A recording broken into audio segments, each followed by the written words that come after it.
और घर पे खीर बन रही है? हाँ, बन रहा है। कमाल है। हाँ? कमाल नहीं है सर, ये बाई का कमाल है। तब तो श्वेता को काफी टाइम मिल गया रहेगा, वो काफी फ्री होगी। हाँ सर, अब तो इसके पास टाइम ही टाइम है। वैसे झगड़े अब उस बात को लेकर नहीं हो, लेकिन घर का बजट बढ़ गया है। अच्छा, ये बाई की सैलरी की बात कर रहे हो आप? सर इतने में तो मैं एक इंजीनियर हायर कर लूँ। हो कैसे? सर इनके नखरे हैं 1000। एक दिन तो उसने 12 दिन की छुट्टी मार ली ये बोल के कि उसका पति मर गया, और 30,000 रुपये उधार भी ले गई। सर परसों उसका पति आया था, कह रहा था कि वो काम पर नहीं आएगी। अगले दिन जब वो काम पे आई ना, तो मैंने उसको पूछा, तू तो बोल रही थी कि तेरा पति मर गया। तो बोलती है, हाँ दीदी, वो मैं बताना भूल गई। मेरे पति 15 दिन से घर नहीं आए ना, तो मुझे लगा कि वो मर गए। तो फिर पैसे मिलेंगे नहीं वापस? नहीं सर, अभी मांगे नहीं। बाई चेंज कर लो, अभी भी वक्त है। बाई चेंज किया तो उधार के पैसे तो गए। और बाकी कोई परेशानी? ज़्यादा तो नहीं है सर, बस कभी कभी लगता है कि नितिन अब पुराना हो गया है, बोर हो जाती हूँ उससे, तो सोच रही थी कि चेंज ही कर दूँ। चेंज कर दूँ? अरे मैं कोई टीवी फ्रिज हूँ जो चेंज कर दूँ? मुझे तो लगता है कि सब कुछ ठीक ही हो गया है। और पिताजी कैसे हैं? अरे हाँ सर, यही बात बोलने के लिए तो हम लोग आपके पास आए थे। I miss my dad sir. मर गए? नहीं सर। तो फिर? अरे सर, ये नितिन बिना मतलब के कंफ्यूज कर रहा है। मैं बता देती हूँ। हुआ ये कि बाजू में हमारे एक अग्रवाल अंकल रहते थे।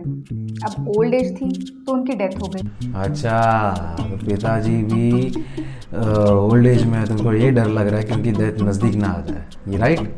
नहीं सर, ये बात भी नहीं है। तो फिर? सर मैं कैसे बताऊँ? श्वेता तुम ही कुछ बताओ। बात ये है सर कि अग्रवाल अंकल की जो वाइफ थी ना, वो पापा की बहुत अच्छी दोस्त थी। अब अग्रवाल अंकल के डेथ के बाद वो चली गई अपने बेटे के घर।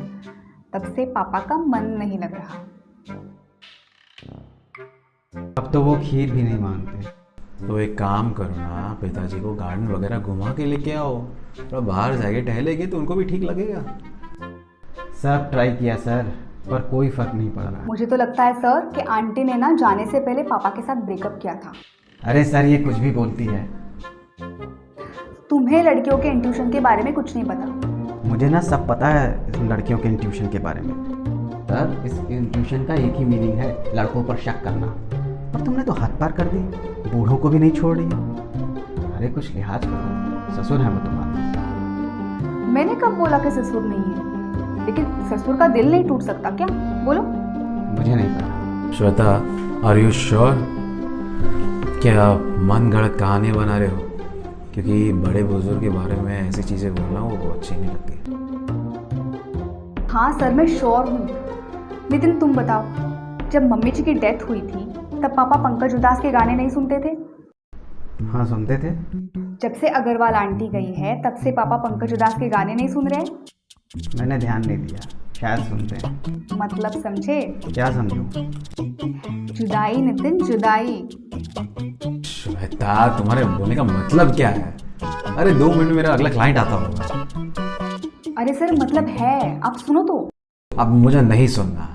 आप एक काम करो, 3 महीने के बाद की अपॉइंटमेंट ले लो अभी से ही, और ये सब कुछ सॉर्ट आउट हो जाएगा खुद ब खुद। और अगर पिताजी को गाना सुनना है तो सुनने दो ना। अरे मैं तो रिकमेंड करूंगा कि अरिजीत के गाने सुनवाओ, और थोड़ा रोमांटिक गाने भी सुनेगी ना तो समझ जाना कि सब कुछ ठीक हो गया है। समझे कि नहीं? हाँ समझ गई, ये तो बेस्ट है। Thank you sir.